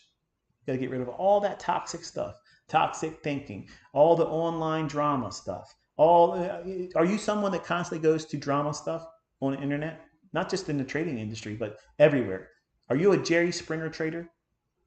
You just can't wait to get into somebody else's business to see what they're doing wrong. Because chances are you'd love that, because you are hiding so much more in yourself. That just hurt somebody's feelings right there too. Drama marketing, drama this, drama that. People flock to that stuff because it's a perfect excuse to hide the very things that they don't like about themselves.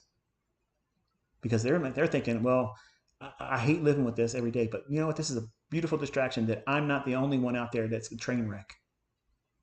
And I have a chance to laugh at that person like everybody else. And I'm guarded, I'm protected. They don't know the things I'm wrestling with. Because look what they would do if they knew this about me. And that's exactly what you're going to experience in trading. That stuff is going to well up. It's going to boil up over top and spill over into your trades until you reconcile them. You have to fix what they are. I have to identify them first, right? And that's scary. It's uncomfortable. But nobody needs to know what they are.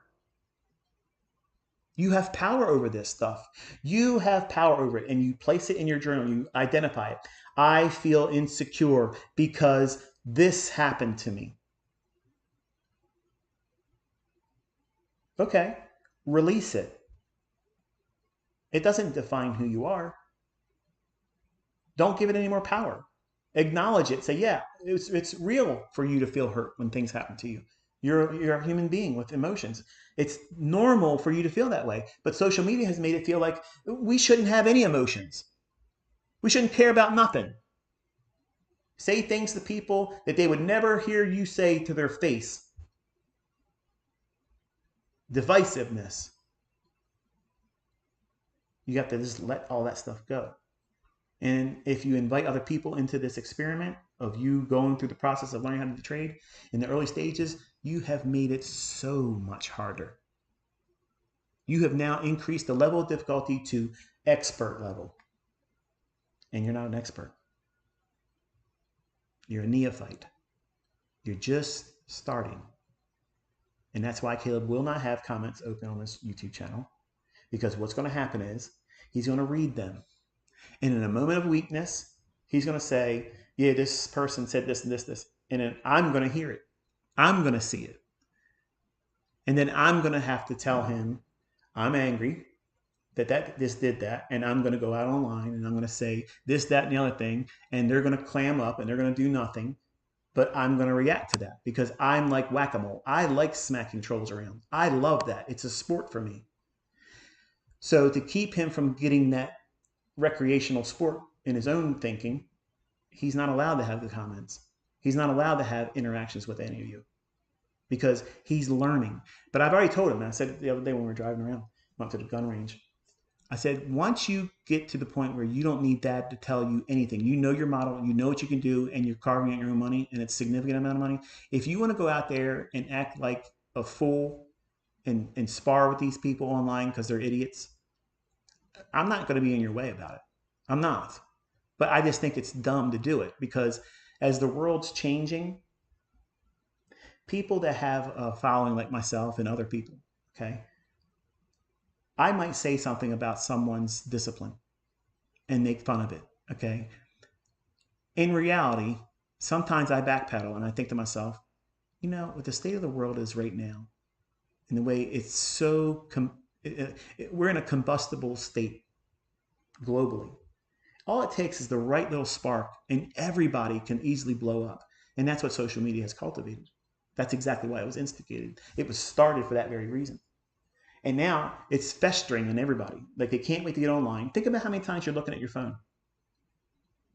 Your face is in the phone like a zombie all the time. You have a 4-inch universe that you're spending more time in than you are in the real world. Looking for everybody else to give you a dopamine hit, like your post, or you get to like somebody else's post, hoping that they like that you liked it. Again, you're doing all the wrong things, and you're trying to apply that same logic to trading. You want an emotional response. You want a dopamine hit. You want an immediate TikTok experience where you did something in the market, you entered the trade, so now you want to see a 100 handle run, just like that. And when it doesn't happen or it's slowly moving, you're uncomfortable. I'm trying to prevent that kind of stuff with Caleb. I don't I don't want him doing the toxic things I've done. I'm trying to be the best guide, but still be his dad. And I have to admit, it's very challenging because in the past, and I had a little bit of it last Thursday, I had a blast, but I had to get that out of me. But I'm trying very hard to be balanced because he knows what I'm capable of. He also has seen me in the real world when I had to do things when people were making threats to me or our family. Like I am not afraid of things like that. If something's in front of me, I'm going to run it over. I'm going to be a bulldozer and run it over. I don't cower from nothing. I don't hide from nothing. I'm in your face immediately. I want to neutralize whatever is the problem. I'm neutralizing it. It's not going to hang around. It's not going to fester. Let's go. You want to go? Let's go. That's not his mentality. And I told him, I said, when you start making money, I do not, the biggest thing, if you want to impress dad and you want to live up to my hopes for you, I told him, I said, I want you to have more control over yourself than I have. I want you to be able to say nothing that anything in the internet has ever bothered you. Because the way you live your life, once you get acclimated to this and you're successful, when you get to that point, the thoughts and opinions of others should never be a reason to punish yourself. Because when you entertain other people's opinion about you or me or whatever it is that you're learning how to do, when you're making money, what does it matter? Does it really matter what people think when you are living on your own money that you earned using this information? Why would you punish yourself for other people's opinions? Because that's what you're doing. When you get mad about that stuff, that's why I try to tell everybody, you think I'm mad. I'm not mad. I'm not a mad person. Now, I'm mad when people say they tried to do this stuff and they haven't really put a real good effort into it. That's fake. That's false. It's a lie. And I'm forcing my son in this test tube where he has absolutely no latitude to be able to say, well, I couldn't do it because. No, that we don't have any room for that. You are in the pressure cooker with me. And you're in front of the entire world and they're watching this. You asked for it and now you got it. But you're going to do it the way it needs to be done. And you have to make sure that you don't fall victim into finding dopamine, sense of accomplishment, by having other people tell you, wow, you are a good trader. You know what tells you you're a good trader? You don't have to go to work. That's better than anybody telling you a message. They could have all the emojis in the world. That ain't the same thing as getting up and saying, well, I ain't got to go in traffic today, and make in one trade what you would earn in gross income over 3, 4, 6 months of your job. That's how you feel success as a trader. Not, I need somebody outside of myself to tell me I'm a good trader. Oh, you're ICT junior. Oh, you're going to be the next best thing. And, don't think that way, son. Don't even have expectations to have that. I am impressed.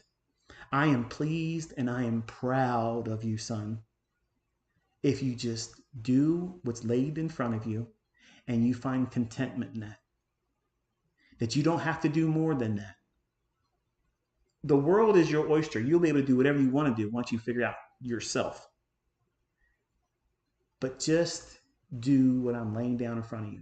If you just do that, you've done far more than I ever hoped for. And you don't never have to impress me. You have already done everything I've expected of you.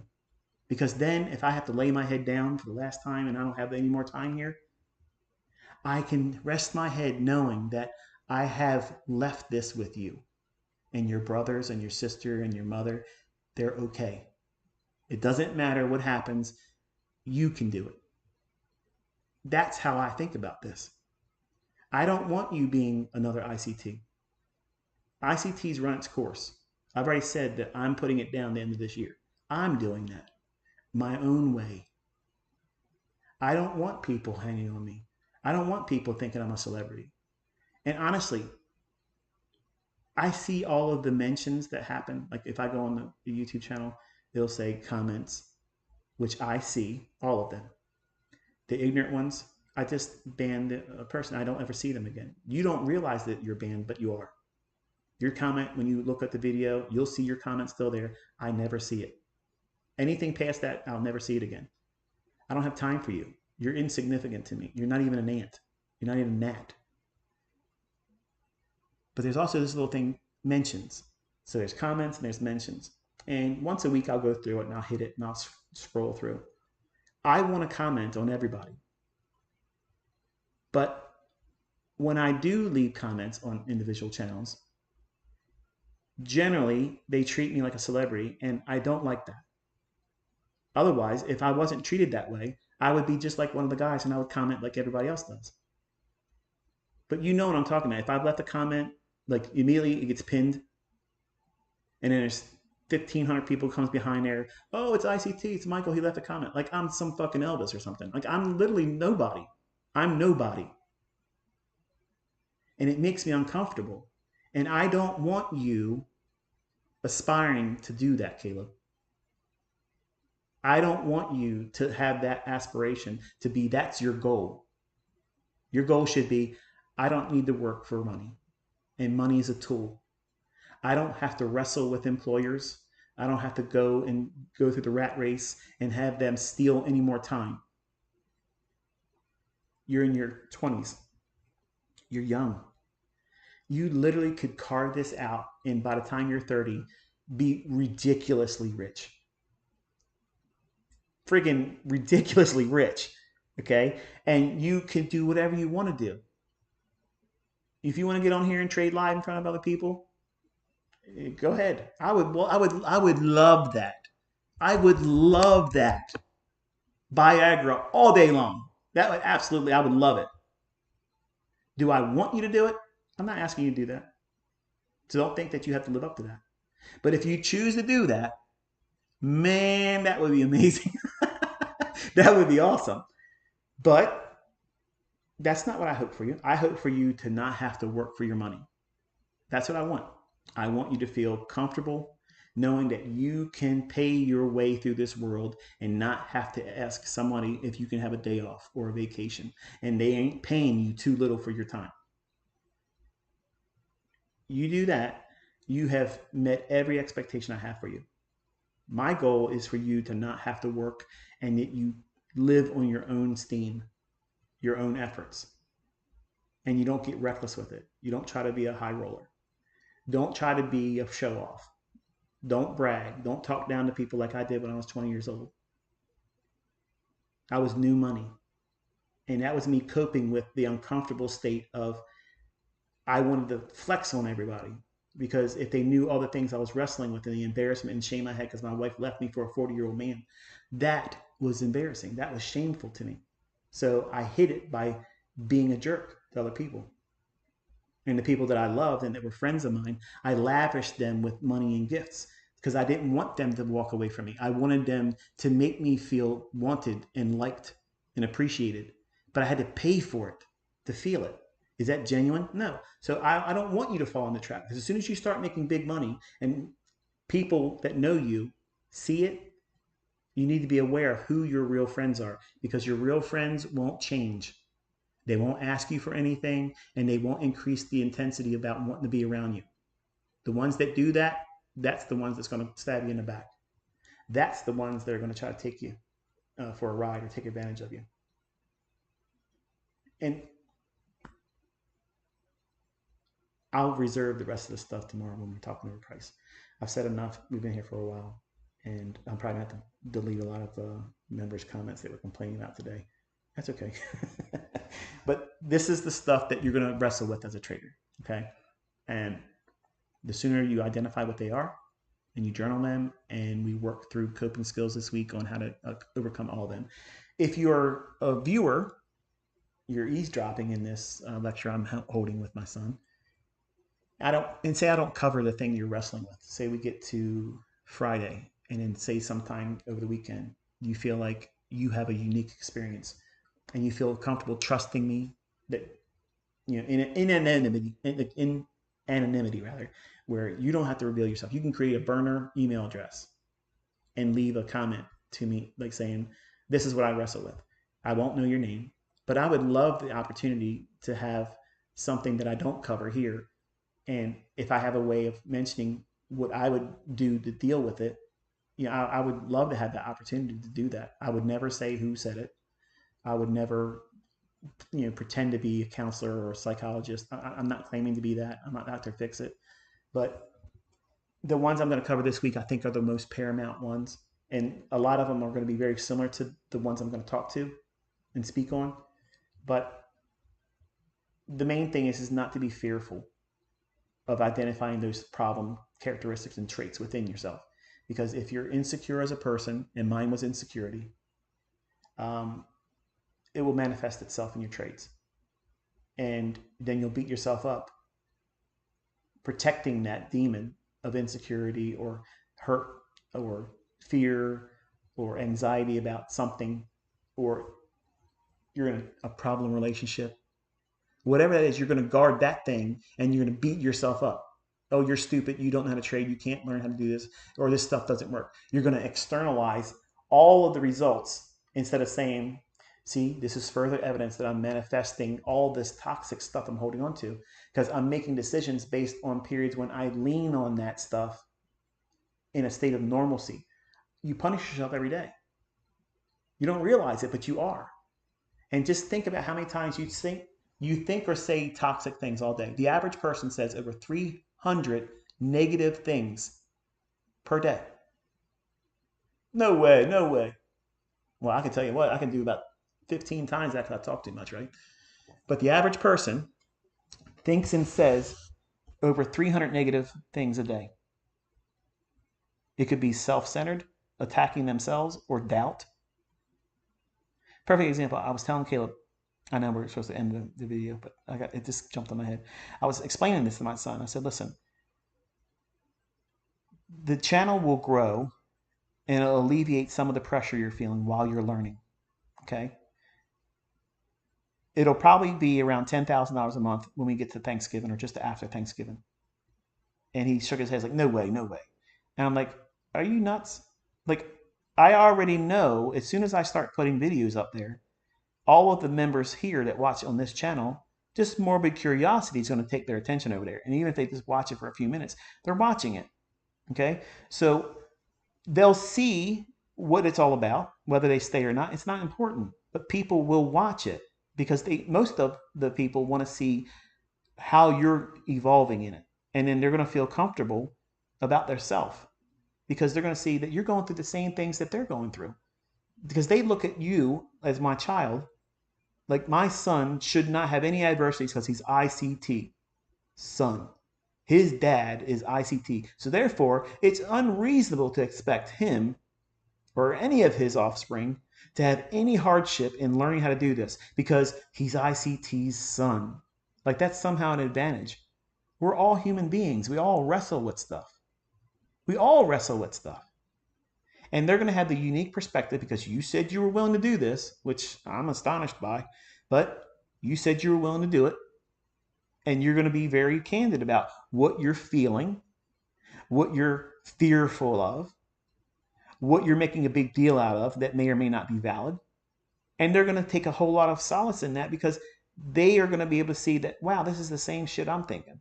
I've been thinking the whole time I'm stupid for feeling this way. And here's ICT son, even doing the same things, thinking and worrying about the same things.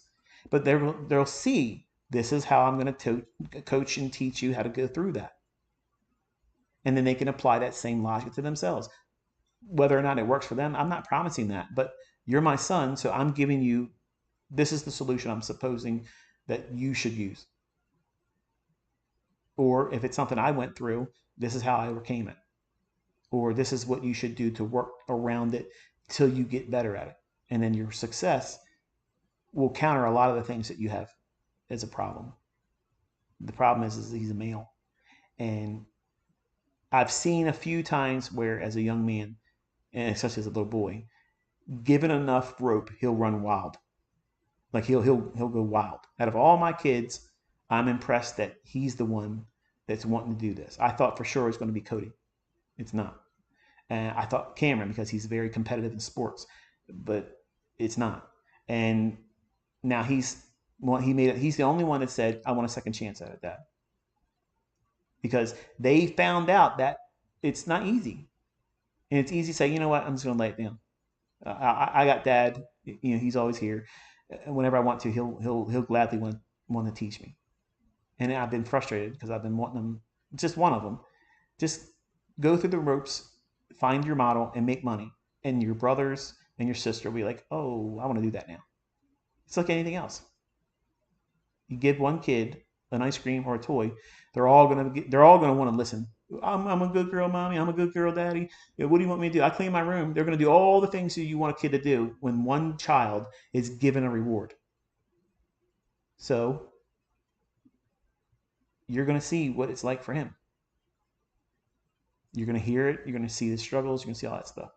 But I told him I don't want him to get cocky. I don't want to see arrogance. I told him, I said, if I see you do that, I'm done. I told him, I said, how you conduct yourself in the real world when I'm not around you. Because right now, you don't even have a video on there, and already there's 20,000 people subscribed to your channel. When you start seeing more traffic and there's more interest around you, people will want to befriend you. They're going to be like, oh, they're going to say everything to blow smoke up your ass to make you feel like that you're something you're not.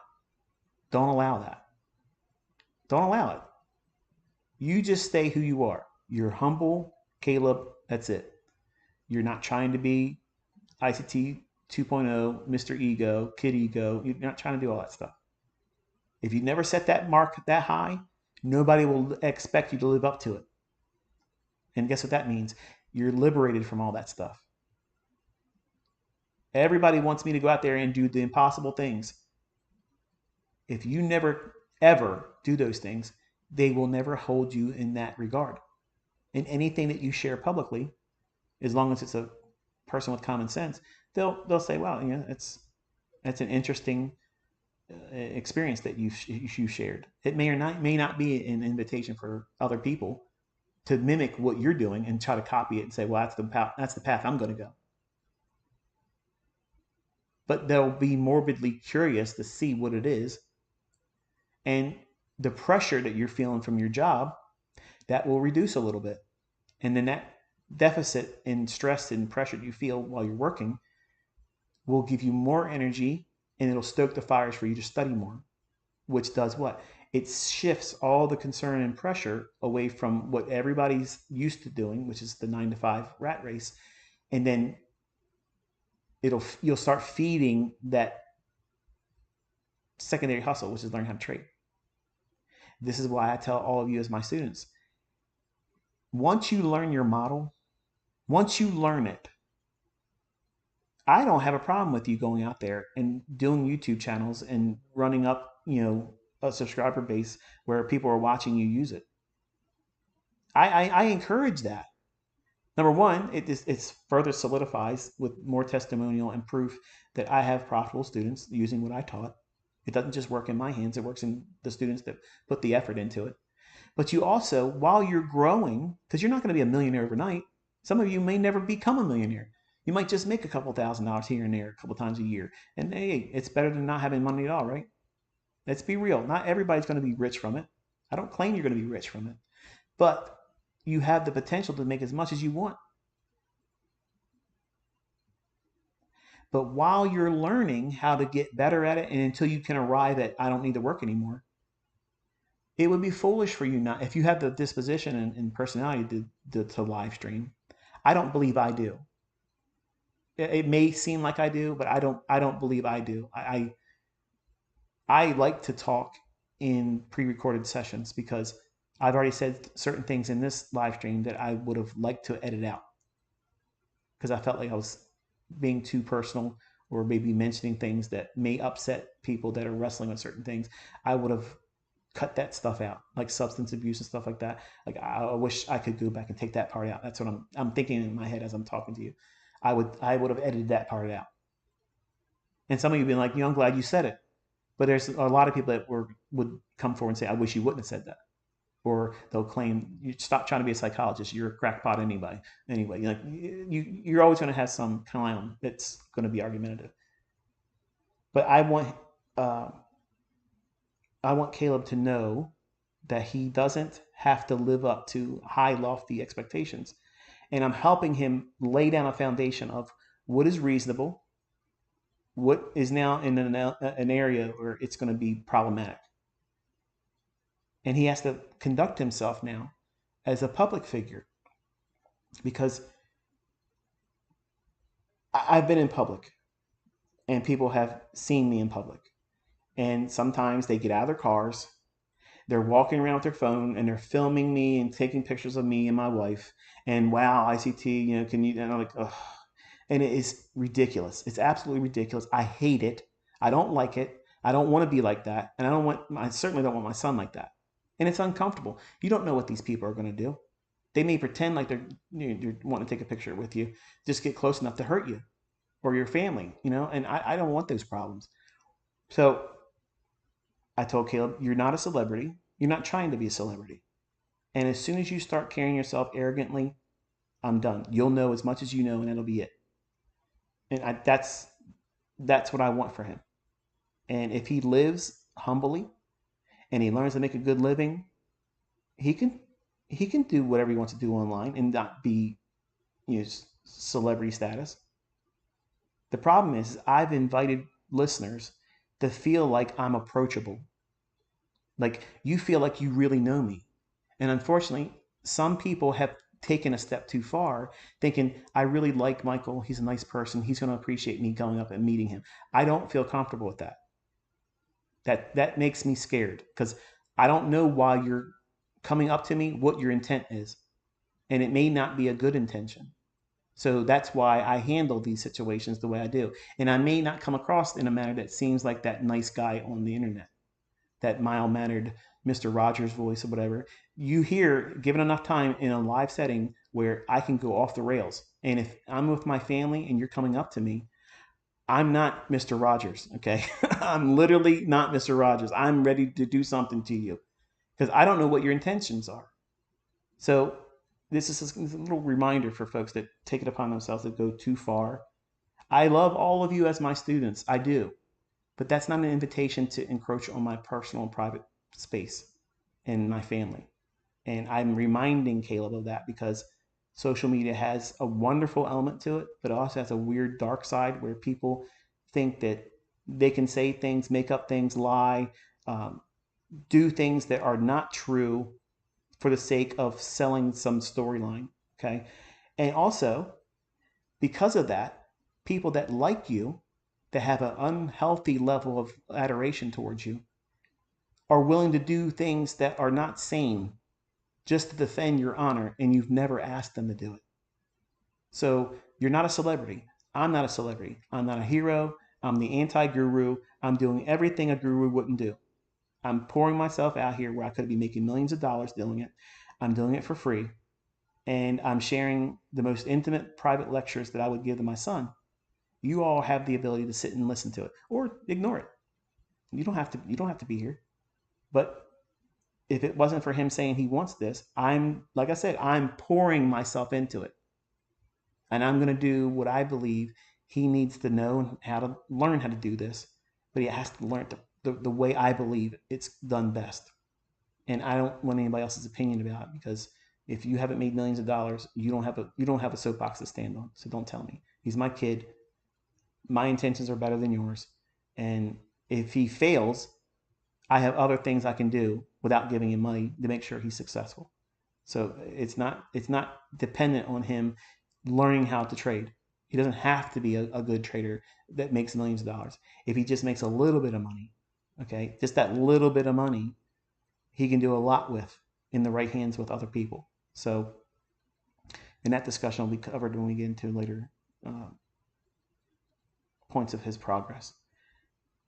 But using a YouTube channel to augment and provide an income in addition while you're learning as a student that's not my son. Okay, if you want to have a crutch while you're learning, there's a lot of people that are interested in other traders, and it's not just ICT traders, right? It's anybody that wants a live stream. If you're good at what you're doing, I'm a trader that is set in my ways. I don't want to learn anything else, but I love watching other people trade. Like I love it. Like to me, there's nothing else better than that. I'm not a sports fan, and to watch someone that would execute, use a stop, manage their stop loss, and take profit, and kind of like reveal what they feel while they're in a trade and what they think, how they're thinking about the trades, what I'm more interested in. I watch that kind of stuff, and unfortunately, there isn't enough of it. And I'm trying to foster this mindset in my own community where I can't watch everybody, obviously, but I'm hoping that the things I'm teaching here will inspire some of you to do more of that. And if you make an income or a secondary hustle where you're getting a little bit of ad revenue while you're doing what you're doing, and I'm not saying teach my stuff. I've already said that none of you should be even teach because you don't know. But if you want to reveal how you use what I taught, you're not trying to be a mentor. You're saying, I'm not trying to teach it. I'm just saying this is what I do, this is how I trade with it. Well, there you go. There's nothing wrong with that. Because you're not trying to do something you're not equipped to do, but you're doing something that you're used to using the information with. That's not teaching. You're just demonstrating prowess with it. And to me, that's a better thing to do because anybody can repeat what I've said and sound smart. But when you're actually doing it, you got a nod from me. Like that's the real one. The people that are out there teaching, they're behind the wall of safety because they can talk about it conceptually. But when you're out there just trading and that's your whole thing, like I'm just trading, there's no shame in that. And nobody can say anything bad about it. Nobody can because you're out there doing it. You're making or breaking in front of everybody. And if you're making money, people are going to come here and watch you. And it's easy. It's very, very easy to get $10, $15, $20,000 a month with just a steady live stream of this is what I'm doing. And who wouldn't want to do that? Because the tax treatment that Caleb can use while he's working a job, he can't write off his car insurance right now. But with a YouTube channel, he can. So he's got to pay that regardless. So why not get a tax write-off and lowest taxable income? Because his job income, he can't write that stuff off. Just like you can't do it either. When he buys food, he can't write that off. His cell phone bill, he has to pay it regardless. So why not be able to use it as a write-off when you have a YouTube channel? There's a lot of things that a YouTuber's tax treatment can do that a trader can't do. You don't know that because you're not financially literate. Okay? The fact that he can have this as a business before he starts making big money in trading, he could start taking this money and put it into a Roth IRA up to $50,000 a year, and he can trade that $50,000 that's in a tax-deferred investment vehicle. So all the money he's making, instead of having to pay taxes every year on it, he can compound that bigger, and inside of 5 years, he can have 10, 20, $15 million and not even work hard to do it. But you don't know that because you're financially illiterate. So I get it. You have your preconceived notion because you're all intellectually smart because you've read other people's opinion about me or anybody else. But you have no idea what he's about to step into. And I'm reminding him that when I throw these numbers at him, he shakes his head. He's like, nah, it ain't going to happen. Like, literally, what makes you think that? You have no experience to say anything that said that can't be possible. But because he's never handled that money, he's never had that money in his hands that he's earned, it seems impossible to him. And that's the very thing that keeps most people from ever wanting to learn how to do this, from me or anyone else, because they think that it can't happen. He can take vacations that he's going to take anyway, so now he can write that stuff off. All he has to do is do one YouTube video while he's on vacation, quote unquote, and it's a complete write-off. Anything he eats is 50% write-off. So why aren't you all doing it? Why aren't you doing it? More people would love to see other students doing this, but it's not for everyone. It's absolutely not for everyone. And you have to have a thick skin, because if you allow the chat window to be open and the comment section open, you're going to have a lot of trolls. And if you wear your heart on your sleeve out there, or if you take everything as an attack, it's going to make it hard. But you can literally build a channel and progress be shown to other people that you want to make it known. I'll watch it. I'll see it. But it'll help you meet your ends while you're getting better at it. There's no shame in that, man. There's literally no shame in that. And you'll see the people that are willing to do it, some people will progress faster than others. And you'll understand what I mean by you have to be comfortable with allowing it to happen at your own pace. Your own pace. And if you try to force it, it makes it harder. And it makes it longer. You think working harder and longer will shorten it, and it's not. You have to budget your time doing it because you burn out quick. It's a lot of stuff. It's very technical. And if you have a lot of baggage that you wrestle with, you already should make allowances for it taking a lot longer, because it's going to be hard for you to put down these things that you live with, that you wrestle with every day, that cause you problems in your personal life. You're either an angry person, or you're an insecure person, someone that clams up real quick and shuts down immediately, or you have trust issues. All these things, they manifest themselves. So I'm coaching Caleb like that, because when he was younger, he had to have counseling. He had to have that kind of stuff because he has bipolar episodes as well, and it's hard for a child to wrestle that. And a parent can't fill that void, because they see the parent as, this is my guardian, this is my caretaker, and it's also my dad and my mom. So where do you draw the line with discipline, and also how to grow with the proper mindset and not feel like everything's abuse or neglect? It's hard. It's very hard. So I'm proud that he's made this decision. Like, I thought when he was like, I ain't worried about it, that was the end of it. It was going to have to be one of the other kids. Because I honestly didn't think he would want to do this or have the aptitude. And I don't mean that he's my son, I can say that. But I didn't think he was going to have the aptitude to do it. Because he's, out of all my kids, he's different. He's different. But he was wild as a little boy. Like, he was like 100 mile an hour. Like, he had to have a short chain on him, because he literally was all over the place, 100 mile an hour. But intellect-wise, he's capable of doing it, but focus-wise, that was my concern. But now in the last couple of years, he's slowed down and matured. I think he's found himself as an adult. So I think he's equipped now to do it. So I'm anxious to see where he goes with it. I'm excited to see it. I'm all in. Like I'm all in, and I'm hoping that he has the endurance to go through it. Because once he has a little bit of success, he will, like me, obsessively leech onto that and suck its marrow out in life's blood, and it'll feed him into his next stage of development success. And then that's exactly what it's like. You find your footholds and you climb up that mountain one step at a time. Nobody walks up to the mountain, looks at the top, and says, "This is going to be easy, fast climb." You have to plan your route and make allowances for things not being exactly as you thought. So, with that, probably got about 200 people watching still. If that, that was enough for today, Caleb. And I will touch base with you this evening once you get home and get settled, and we'll go over the charts. Until I talk to you then, be safe.